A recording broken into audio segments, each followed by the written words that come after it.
BRS के Goshamahal in charge Nandkishore व्यास ने भी पार्टी को अलविदा कह दिया। आज कांग्रेस में होंगे शामिल।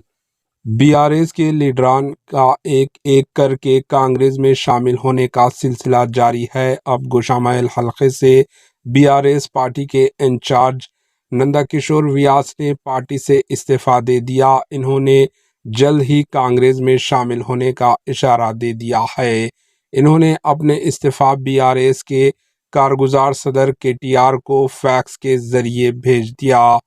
नंदकिशोर हफ्ते को गांधी भवन में तेलंगाना कांग्रेस पार्टी के रियासती इंचार्ज दीपादास मुंशी और चीफ मिनिस्टर रेवंत रेड्डी की मौजूदगी में कांग्रेस में शुमालियत इख्तियार कर लेंगे।